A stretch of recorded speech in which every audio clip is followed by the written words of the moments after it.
Bon samedi tout le monde, Daniel, toujours ici pour vous parler de stratégie fiscale. Pourquoi? Parce que j'ai un condo locatif en République dominicaine et j'ai découvert ces stratégies-là depuis peu et je trouve ça important d'en parler à tout le monde. J'ai toujours parlé du condo locatif, mais ça peut être des immeubles locatifs, ça peut être ceux qui ont des compagnies aussi.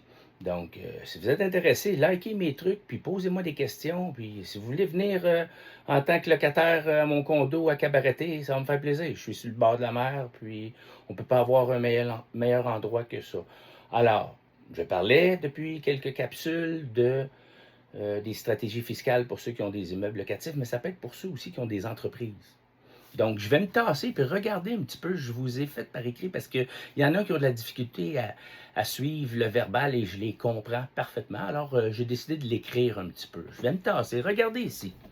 Si on parle, par exemple, avec mon beau petit doigt Mickey Mouse, des revenus locatifs ou entreprises, il y en a beaucoup qui font quoi? Bon, ils vont le prendre, ils vont le mettre dans leur argent, ils ne déclarent rien, puis c'est leur droit, ils font ce qu'ils veulent, ça ne me regarde pas, et ils vont peut-être penser à payer un peu leur prêt hypothécaire, mais s'acheter des bateaux, des sidoux, aller sur l'eau, vous voyez un peu le genre, pour ceux qui ont beaucoup d'argent. Donc ça, c'est pour ceux qui ont des revenus et qui est important de ne pas nécessairement le prendre et d'aller acheter d'autres choses.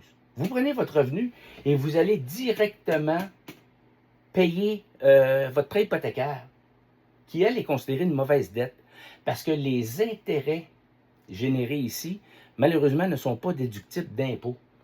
Alors, vous payez votre mauvaise dette. On va toujours prendre un 1000 $ ici comme exemple. Vous remboursez votre prêt hypothécaire de 1000 $ si vous avez une marge de crédit intégrée. Seulement si vous avez une marge de crédit intégrée, parce que sinon, vous ne pouvez pas faire vos stratégies fiscales.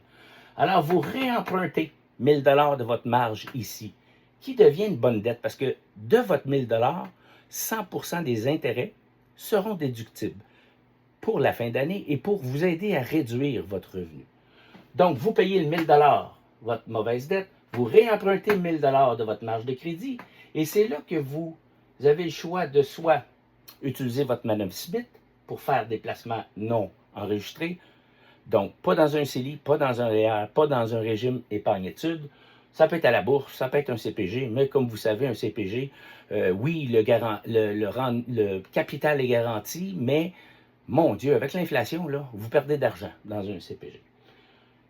Ou bien vous décidez, et où, mis à part de l'argent, c'est-à-dire que vous allez soit déposer votre 1000 $ dans votre compte de dépenses, locatif ou de l'entreprise, pour payer justement vos dépenses. Donc, le 1000 $ vous avez fait ici, là, soit locatif ou entreprise, vous l'avez utilisé ici pour baisser le prêt hypothécaire, augmenter votre marge de crédit, et vous pouvez faire un placement de 1000 $. Écoutez, là, vous venez de baisser ça de 1000 et vous venez de placer de 1000 $. Ou bien mettre par le MAPAL 1000 $ dans votre dépense, dans votre compte de dépenses. Donc, ce qui veut dire que vous générez avec votre propre 1000 $ du départ, ben, la baisse de la mauvaise dette, l'augmentation de la bonne dette, vous allez faire un placement dans à la bourse, par exemple, des actions avec dividendes, et vous déclarez à la fin de l'année le 100% de vos intérêts de la marge de crédit. En plus, vous allez baisser votre revenu avec ceci, parce que là, si vous ne faites pas juste un versement, là, vous allez en faire plusieurs dans l'année. Puis vous pouvez aller jusqu'à chercher 20% de paiement anticipé. Ça peut être intéressant, ça, selon le montant que vous avez de votre prêt hypothécaire. Alors, pensez-y, avant de penser de dire, mais non, je prends mon argent, je mets cash, je fais ce que je veux avec, fuck le gouvernement. Ah, peut-être. C'est mieux ça. OK, pense.